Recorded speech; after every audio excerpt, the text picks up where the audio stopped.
Philippine banks are behind in digital investments, putting only less than 10% of their revenue into information technology.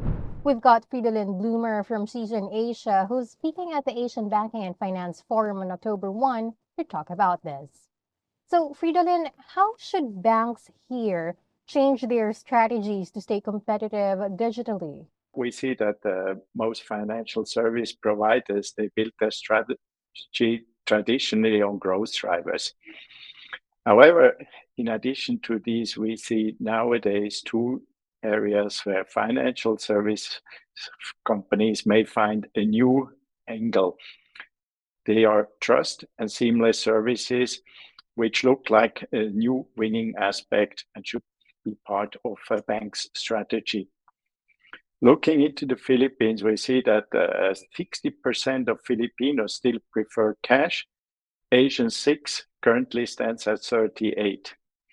Therefore, let's look at how bank as an industry evolved. It was very early a networked industries. Banks always depended on partners to provide some of their services, such as clearing houses, credit card issuers, and more. Now, the trend to cashless may suggest that banks find new ways to attract customers, such as leveraging social media and fintech. Incorporating that into your strategy may be a differentiator. And to the point of trust, this comes very much with reliable technology, leveraging new technology in a stable way, and embark on good communication. Banks, especially in the Philippines, may wish to counter any rumors that they are being unsafe, that their technology is not safe, and work very hard to showcase excellent and seamless services. Can you explain how technologies like AI and blockchain are changing banking operations right now?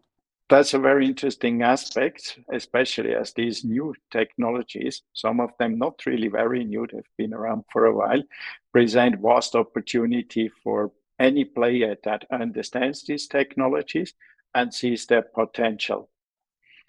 Companies that can assess and have a foundation on which these technologies and the supporting business processes can be well implemented to deliver tangible benefits have a key advantage over their competitors.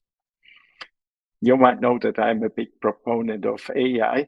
I think AI is the next big technology trend.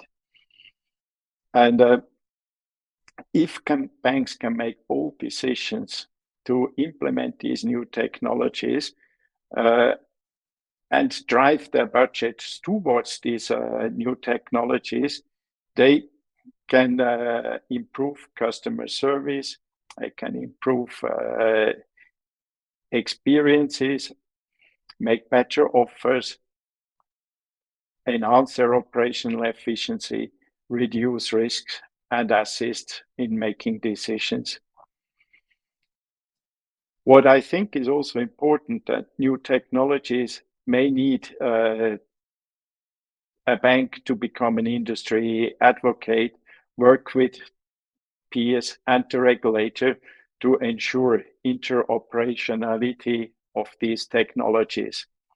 One thing we recommend to banks is be careful. AI by itself is not a solution for digitalization. So try to look at it holistically, and then you can really leverage the benefits of technology for your day-to-day operations. And in terms of demographics, do young tech savvy people also influence how banks operate today, and in what way? I like that question very much.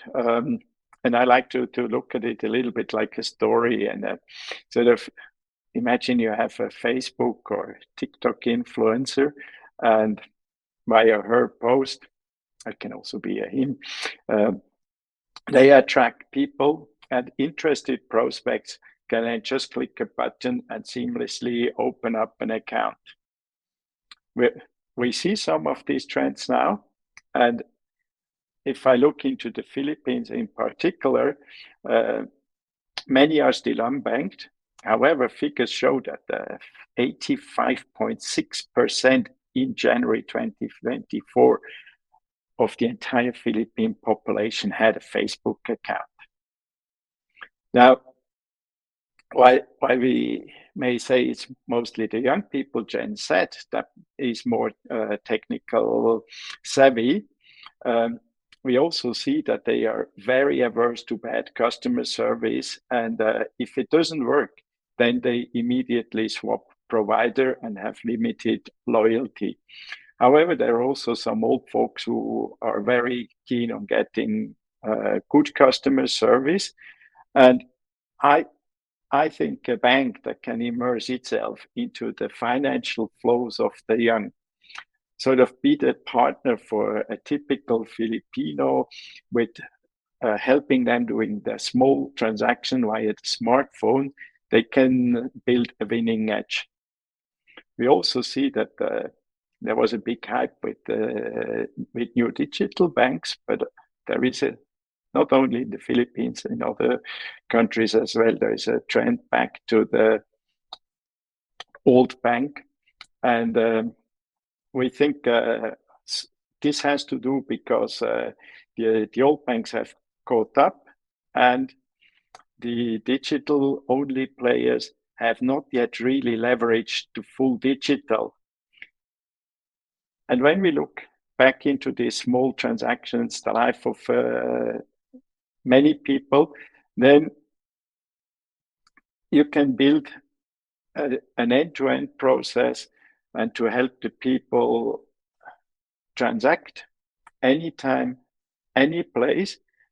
But that requires connectivity. So why, for example, not start to bundling your banking with mobile phone services so that you grant access to the infrastructure on which your bank operates.